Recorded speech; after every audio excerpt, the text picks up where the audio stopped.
बिस्मिल्लाहिर्रहमानिर्रहीम। अस्सलाम वालेकुम नाजरीन, तारीख की दुनिया में खुश आमदीद। नाज़रीन, दुनिया की रीत है कि जिस दरख्त पर ज्यादा फल होता है उस दरख्त को ही ज्यादा पत्थर पड़ते हैं। पाकिस्तान का हाल भी कुछ उसी दरख्त की तरह है, यानी जैसे जैसे इसको तरक्की के फल लगते गए वैसे वैसे इस पर दुनिया पत्थर फेंकने लगती है। हर मर्तबा कोई न कोई इशू बनाकर पाकिस्तान का नाता बंद करने की कोशिश की जाती है। दुनिया ये बात जानती है कि पाकिस्तान की फौज दुनिया की ताकतवर तरीन फौज है और पाकिस्तान को इस्लाम का कला कहा जाता है।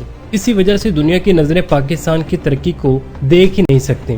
नाज़रीन, दुनिया की ताकतवर तरीन कौमों को जायजा लिया जाए तो 6 बड़ी ताकतें गैर मुस्लिमों की हैं और वो नहीं चाहती कि कोई मुस्लिम ममालिक हमारी बराबरी कर सके। ये ममालिक ये भी नहीं चाहते कि कल का आज़ाद हुआ मुल्क हमारे बराबर खड़ा होकर हमें ललकारे। इनको इस बात का मुकम्मल अदराक है कि पाकिस्तान की देखा देखी अगर कोई मुस्लिम ममालिक भी इस तरक्की में शामिल हो गए तो हमारी इजारादारी का खात्मा यकीनी है। बस जरूरी है कि पाकिस्तान को ख़त्म करने के लिए कुछ ठोस इकदाम किए जाएं ताकि हमेशा के लिए मुस्लिम ममालिक गैर मुस्लिमों के अंडर ही रहें।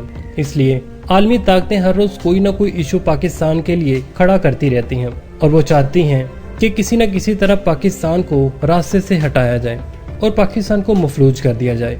लेकिन पाकिस्तान की बासलाहियत फौज ने एटमी धमाका करने के बाद जो कारनामा सर अंजाम दिया, दुनिया की आंखें फटी की फटी रह गईं और जो ममालिक पाकिस्तान की तरक्की से जल रहे थे वो अपनी आग में खुद ही जलने लगे।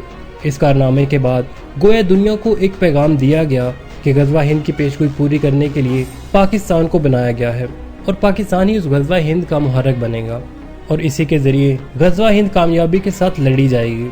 नाज़रीन, 80 की दहाई के दौरान कुछ ऐसे वाक़यात रूनुमा हुए जिससे दुनिया बेखबर थी, लेकिन अमेरिका को ये खबर मिल गई कि पाकिस्तान एटमी धमाके करने वाला है और एटमी कुव्वत बनने का इरादा रखता है।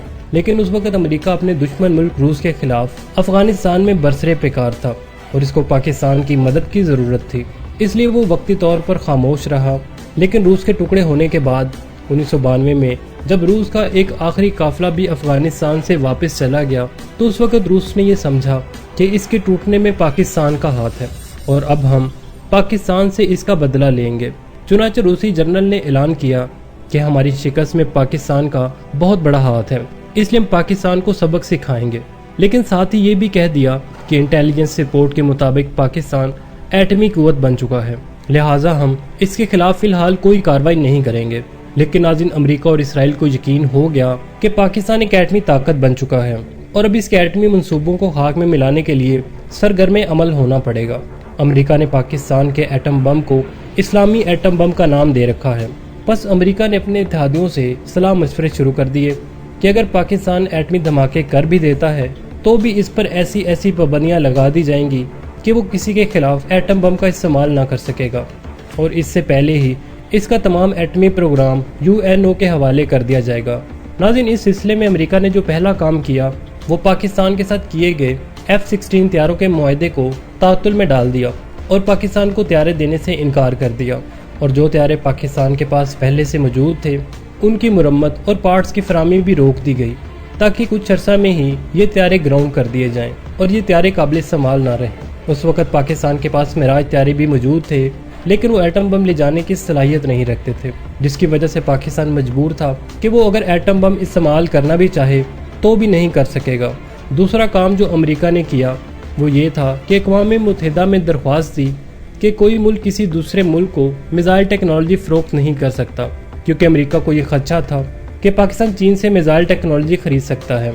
अगरचे उस वक्त चीन भी इतनी पावर में नहीं था कि ताकतवर मुल्कों के सामने खड़ा हो सकता, लेकिन चीन और शुमाली कोरिया ने खामोशी से पाकिस्तान को मिसाइल टेक्नोलॉजी फराहम कर दी। नाज़रीन, ये बेनज़ीर भुट्टो का दौर था और 90 की दहाई में ये टेक्नोलॉजी हासिल की गई थी। नाज़रीन, अमेरिका ने तीसरा काम जो किया वो भारत को आगे कर दिया और भारत के पास ऐसे मिसाइल मौजूद थे जो पाकिस्तान को पल भर में तबाह कर सकते थे। इसके साथ साथ भारत एक एटमी कुव्वत भी बन चुका था। चुनांचे अमेरिका ने भारत को एक पॉलिसी के तहत पाकिस्तान के साथ जंग पर उकसाने की कोशिशें शुरू कर दी ताकि अक़वाम मुत्तहिदा की फौज पाकिस्तान के एटमी हथियारों को अपनी तहवील में ले ले और ये खदशा जाहिर करे कि पाक भारत जंग में पाकिस्तान की तरफ से एटमी हमले का खदशा है, इसलिए ये हथियार अक़वाम मुत्तहिदा की फौज के सुपुर्द कर दिए जाएं। लेकिन पाकिस्तान ने 1998 में एटमी धमाका कर दिया। اس کے ساتھ پاکستان کو امریکہ کی طرف سے بہت ساری پابندیوں کا سامنا بھی کرنا پڑا۔ سعودی عرب، ایران اور ترکی نے پاکستان کو سہارا دیا، لیکن وہ بھی ایک حد تک ایسا کر سکتے تھے کیونکہ ان کو بھی بڑی طاقتوں سے خطرہ تھا کہ ان پر بھی پابندیاں لگا دی جائیں گی۔ لیکن یہ کھیل آخری مراحل میں تب داخل ہوا جب بھارت میں واجپئی کی حکومت آ گئی اور بھارتی پارلیمنٹ پر دھماکہ کروا کر اس کا الزام پاکستان پر دھر دیا گیا۔ اس واقعے کی آڑ لے کر بھارت نے اپنی فوج کی بڑی تعداد پاکستان کے بارڈر پر بھجوا دی۔ ناظرین، اس وقت امریکہ کو یہ گمان تھا کہ پاکستان کی فوج جتنی بھی تجربہ کار ہو، تعداد کے لحاظ سے کم ہونے کی وجہ سے وہ بھارت کا مقابلہ نہیں کر سکے گی اور پاکستان اپنی شکست تسلیم کرنے پر مجبور ہو جائے گا۔ اور دوسری بات یہ کہ پاکستان کی فضائیہ بھی اتنی پاورفل نہیں ہے، اور اگر بری فوج بھارت کو شکست دے بھی دے تو وہ میزائل حملوں سے پاکستان کا ناطقہ بند کر سکتا ہے اور پاکستان بھارت کے آگے سرنڈر ہو جائے گا۔ اور اگر یہ منصوبہ بھی ناکام ہوتا ہے تو افغانستان میں موجود امریکی فوج پاکستان میں آسانی سے داخل ہو جائے گی، کیونکہ 9/11 کے بعد امریکہ نے اپنی فوج افغانستان میں اتاری ہوئی تھی۔ لیکن ناظرین، پاکستان کی ISI کے قربان جائیے کہ اس نے پاکستان حکومت کو اس منصوبے سے بروقت آگاہ کر دیا۔ اب یہ وقت ہے جب پاکستان نے اہم فیصلے کرنے تھے اور دشمن کو بتانا تھا کہ پاکستان کوئی لاوارث ملک نہیں ہے جس سے ہر کوئی نگل سکتا ہے۔ لہٰذا پاکستان نے مئی 2002 کو غوری میزائل کا کامیاب تجربہ کر دیا، جس کی رینج 1500 کلومیٹر تھی۔ ناظرین، یہ میزائل ایٹمی وار ہیڈ کو لے جانے کی صلاحیت رکھتا تھا۔